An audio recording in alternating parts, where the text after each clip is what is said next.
بسم اللہ الرحمن الرحیم۔ اس لیے قربانی کرنے والے کی کچھ ذمہ داریاں ہیں۔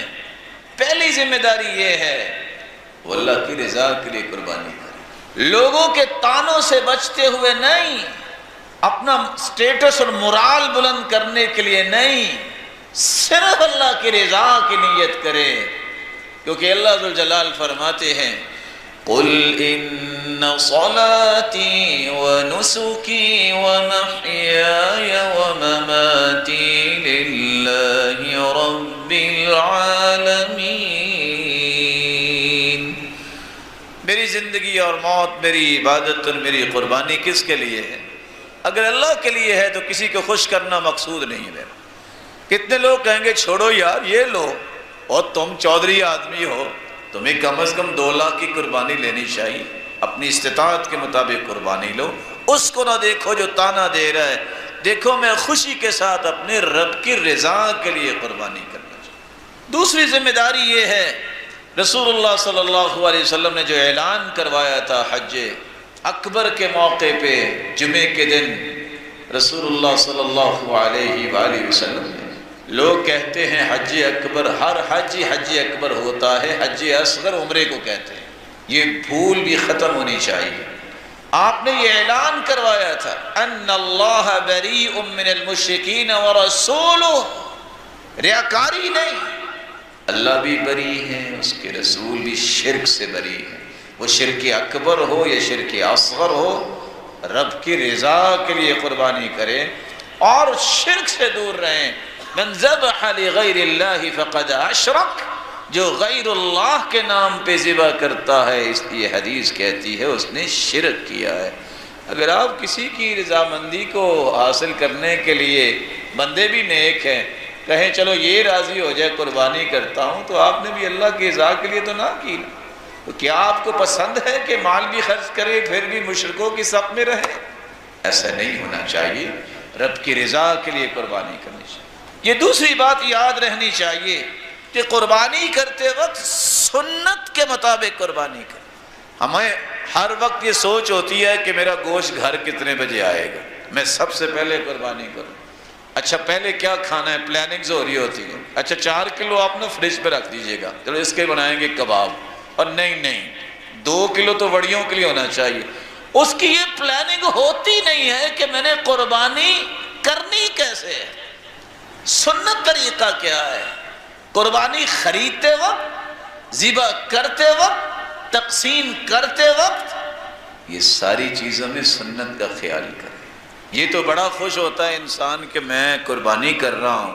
سنت تو یہ اللہ کے رسول نے فرمایا دم عفراء احب الی اللہ من دم سوداوین، آپ کالے رنگ کے 2 جانور کریں گے، اس کے مقابلے میں بالکل سفید رنگ کا 1 جانور کریں گے، وہ 2 سے افضل ہوگا۔ سنت کو زندہ کریں۔ اللہ کے رسول نے فرمایا یہ اللہ کے ہاں پاکیزہ بھی ہے، محبوب بھی ہے۔ اب عفراء کا معنی جو علماء نے کیا کیا، بالکل سفید سب سے افضل، یا بالکل سفید ہے 2-4 کالے نشان ہیں، 2-4 سرخ نشان ہیں، یا مٹیالہ کلر ہے، یہ قربانی آپ لیں گے تو آپ قربانی کریں گے تو 1، لیکن افضل کتنی قربانیوں سے ہوگی؟ 2 قربانیوں سے۔ سنت کے مطابق قربانی کریں، کیونکہ بدعت ہے۔ بدعتی اگر قربانی کرتا ہے تو اسے یاد رہنا چاہیے، بدعتی اس کو کہتے ہیں جو سنت کی مخالفت کرتا ہے۔ بدعتی کی قربانی قبول نہیں ہوتی، بدعتی کی تو توبہ بھی قبول نہیں ہے۔ ان اللہ احتجب التوبہ عن کل صاحب بدعہ حتی یدعہا، بدعتی جب تک بدعت کو چھوڑ نہیں دیتا اس وقت تک اس کی توبہ کو بھی اللہ قبول نہیں کرتے۔ اور حسن بصری کی روایت تو یہ بتاتی ہے لا يقبل اللہ حجا ولا عمرة ولا صلاة ولا صوما حتی یدع بدعته، جب تک بدعتی بدعت کو نہیں چھوڑتا، نہ حج قبول، نہ عمرہ قبول، نہ نماز قبول، نہ روزہ قبول، بچا کیا باقی؟ بدعت سے بچیے، پرہیز کیجئے ایسے عمل سے، کہیں میرا عمل ضائع نہ ہو جائے۔ تیسری بات بھی قربانی کرنے والے کو یاد رہنی چاہیے، قربانی حلال مال سے کرے۔ یہ چھین جھپٹ کے قربانی لا کر کرنے والا گوشت ہے کھا لے، دھوکے سے قربانی لے لے، کسی بیچارے کو چکما دے کے اور چھوڑے جی آپ اتنے پیسے لے باقی پھر میں کر لوں گا اور ساری زندگی نہ دے۔ قربانی کے لیے حلال مال، صحیح طریقہ، اچھا طریقہ اس کی پسند ہے، تمہاری یہ قربانی پسند ہے، آپ جو اچھے طریقے سے، زبردستی نہیں، زور زبردستی کسی ڈیل میں شریعت نے جائز نہیں قرار دی۔ لا يتفرقن الا عن تراض، یہ حکم ہے دنیا کے اندر، جب بھی تم کوئی چیز خریدو یا بیچو رضامندی سے ڈیل ہونی چاہیے۔ زور زبردستی سے ڈیل کر کے اب قربانی لائے گے، ذرا سوچ لیجئے گا کہ یہ قربانی کیسی ہوگی۔ اللہ کے رسول صلی اللہ علیہ وسلم نے حلال مال کی بات کی ہے، اور نبیوں کو بھی حلال مال کا حکم دیا، اور مومنوں کو بھی۔